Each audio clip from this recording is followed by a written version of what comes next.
Hi guys, welcome back to the channel. Today I've got two replays in the Tier 8 American Tech Tree medium tank, the T69, giggity. So as always, if you do like the video, don't forget to like and subscribe down below as it really does help out the channel. And yes, the T69, it's a pretty average Tier 8 medium tank in the tech tree for the T57 heavy. And it's better now than it used to be. It used to be really below average. It used to be a damn horrible slog of a tank to play, and that's because the penetration was pretty poor, and then they buffed the penetration a little bit more and it was still a bit of a pain to play. Now with all the buffs that it has received with the penetration and stuff like that, it's definitely a lot nicer to play now than it used to be. The gun handling's better, the mobility's alright, the camo's meh, but you can have a decent time with the T69. Is it good in a tier 10 matchup? Well, even with the standard pen the way it is, it still does struggle in a tier 10 matchup, but it doesn't mean you can't have a good time with it. You've just got to put it in the right situations to play just like any other autoloader, where you want to catch someone out and drop the clip as much as possible. So the tank does have 210 penetration now on the standard AP rounds, which is pretty okay for a tier 8 medium tank now. That's a lot better than it used to be, and it means you can pen even your same tier heavies a lot easier than you could have done previously. And also, it means you can deal with some of the tier 9s a lot easier as well, which is pretty okay for the T69. It's something that it just used to struggle with, and the standard pen was just so poor, and you're sitting there going, why? Why can I not pen these things, right?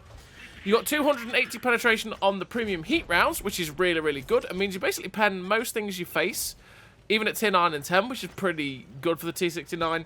Your reload is 20.26 seconds, which is nearly 2.2k DPM, which is actually pretty quick. It's one of those that once you fired all four in the clip, you sit there and go, oh, I'm nearly loaded again.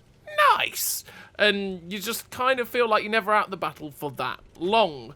You do have 240 alpha on the AP and APCR rounds, which has 914 meters a second shell velocity on the standard AP, and 1143 meters a second shell velocity on the premium heat round, which is actually faster than your premium AP, which is a bit odd. It's always a bit odd when you've got heat rounds that are faster than your AP rounds, but yeah, the heat rounds do travel quicker, so it's something to note that if you are firing at further distances, sometimes it's nicest to load the premium so that you don't have to lead quite as much to get the damage you want to. You do also go at 51 kilometers an hour top speed with the T69, which you will hit with the 15.93 horsepower per ton ratio, which can be pretty decent for the vehicle, meaning you can get to the aggressive positions to be able to dump out the clips. And with 9 degrees of gun depression, you can work a ridgeline pretty damn effectively, as you're seeing in this replay. You also have 295 meters of still concealment with the build that I run, and 512 meters of view range, meaning you can get some good assistance damage, and you can spot out for yourself quite handily with the T69 as well. So what do I run in terms of recruit and equipment on the old T69? Well, I run Born Leader, Rapid Reload, Sixth Sense, Trap Mechanics, Situational Awareness, Steady Aim, Snapshot, Run and Gun, Camouflage Expertise, the Optics, the Gun Stabilizer, and the Camo Net. Camo Net to get up 295 meters of still concealment, so that I can stay fairly stealthy at times. Mixed in with the Camo Net, it can be pretty handy for the vehicle. All 3 gun perks make sure this gun is as good as possible. Mixed in with the gun stabilizer, that gives us the accuracy at 2.23 during movement, 1.23 during rotation, and an accuracy of 0.31, at 100 meters, which is actually not that good. The 0.31 at 100 meters isn't too bad realistically, but the accuracy at 2.23 on the move and 1.23 during rotation is actually really poor. And that means that your aim circle does bloom out quite a lot. But you got a 2.12 second aim time, as you can see there, by the way. You got 2.12 second aim time, though, which means that it doesn't take forever to aim in. It's just not quite as snappy as quite a lot of the guns are these days, which can be a bit of a detriment sometimes to the T69, and can make this gun just feel a little bit derpy sometimes. You end up missing more shells than you feel like you probably should, which, yeah, it can be pretty frustrating. You do have a 2-second intro clip on this tank, by the way, so it takes 6 seconds from firing the first shot to dump the clip, which, again, is not the slowest, it's not the fastest, but it means you do put out a good amount of damage very quickly in this vehicle. So this first game, we've managed to get 3.8k damage to 2.4k assist. We get one into the STA2, we see the Lurver, and I'm like, well, I can kill this Lurver if I pen all 3. We bounce one, fire another one blind, And unfortunately for us, the AT-15 ends up shutting us down because we were sat on top of the ridgeline, and we were just too aggressive too early there, and we got finished off. But we did finish the game with 5 kills, 4.2k damage, 2.4k assistance, the ace tanker, the high caliber, with the 1999 base XP. A pretty damn nice game there for the T69 on Prokhorovka. And we're on to the second replay. In the second replay, we're on Vineyards. And on Vineyards, we're going to have another damn nice game in the T69. And on Vineyards Encounter, we're going to go to, from this spawn anyway, we're going to go to the position at A5. Because again, we can get hull down at A5. We can shoot along the A line. And it's the way that I do tend to like to push on Vineyards, is push up to A5 from our spawn. And then you can push quite aggressively, very quickly, to A7, and then get underneath their gun line of the people that camp at D8, because they do tend to have a lot of people camping there, which can make your attack of this flank pretty awkward. But if you do push pretty aggressively straight into the dip at AB7, you can just avoid their shells, get under their gun line, spot them for your team, and you can have a pretty good time.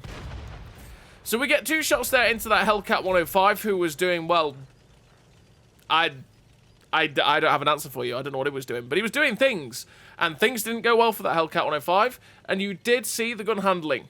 You saw the gun handling right there. We hit 2 out of 4, and that's because we were doing it on the move, and even though he was pretty damn close, the gun still went, ha! No, I'm going to miss. And that's what the T69 gun can be like, and it can be pretty frustrating when it does decide to do it, this 90mm. It's, yeah, sometimes it's just like, why, gun? Why do you just forsake me? But we do manage to get the final 2 shells in this clip into that T3488, and we're up to 1114 damage with a bit of assistance, because we are also spotting that 88. And I'm waiting for my reload before I will push into the next dip. Once I'm pushing, you don't want to stop where that Ragnarok is, because that Ragnarok could actually get shot by their sniper hill. The moment you get moving, you want to instantly go into this dip, and then you can basically push out any of their team that go to where this Type 64 is. Or, well, and then you can get safe from the tank destroyers as well, using that little ridgeline that was on our left. We did actually get a nice shot on the move into their medium tank that was at, well, I think it was a medium tank, it was a Hellcat, wasn't it? We shut down the Hellcat on the move, we got the Type 64 out, we're up to 1500 damage with 1300 assistance. We get a final shell in the clip into that Super Hellcat. Now, it's something you got to be careful of with the T69, is the fact that you do only get 40 shells, which is not a lot, and especially for how fast this tank fires, it's quite often you will run out of one type of round, so you just got to be careful with your ammo management, that when you get into this situation you're in here, that you are keeping an eye on it, because if we say fire 2 or 3 and then decide, okay, I need to reload, we're going to end up only having 1 in the clip if we're not careful for a full reload, which you don't want to do, because you do not want to reload for 20 seconds to have only 1 shell. It's pretty annoying when that does happen.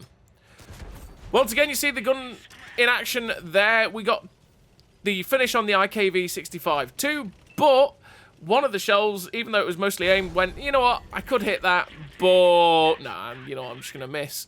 And again, this is the situation that I'm talking about. We are now reloading with 5 AP shells left.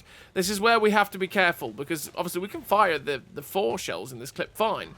But once we've fired the 4 shells, we have to make sure to switch to heat rounds.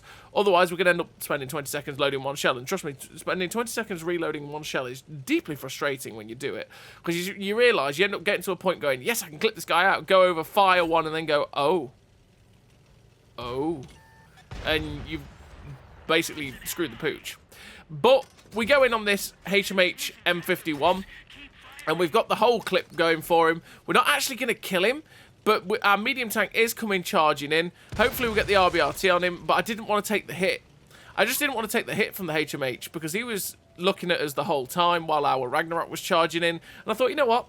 I'm not going to take 390 hit from you. I'm just going to let my friend kill you, and if I could possibly get a cheeky shot, maybe I could. But, yeah, the Ragnarok ended up shutting him down. We're up to 2.9k damage, 2.3k assistance. I mean, we're at, what, 5.5k combined so far, which is pretty damn good. With 4 kills, we just managed to get the shot on that 5100. Now the Panzer 58 Mutz is in the open. It's like, hello, Mr. Mutzy, baby. Thank you very much for letting me put the rest of my clip in. Up to 3.8k damage, and we're reloading once again. And I'm like, oh, this is kind of awkward. Maybe if this guy rams me, he might feed me a kill, but unfortunately he goes right round us. waiting on that reader. Maybe we're actually going to get the shutdown on this guy, though, because no one seems to be shooting him. Ready to go. Get one into his side, and the Ragnarok finishes him off just as we get that shot in. And finish the game with 4,000 damage. The epic victory. 4 kills, 2,400 damage, so 6.5k combined. The ace tank of the high caliber for 1,975 base XP. A pretty damn nice game there for the T69 on Vineyards, which is, again, it's a pretty average tier 8 tech tree medium tank. It's not absolutely exceptional, but it's also not bad. You can have some good games with it, but you'll also have games where you just sit there and struggle, which mostly will be tier 10 games. So as always, everybody, thank you very much for watching, and I'll see you next time.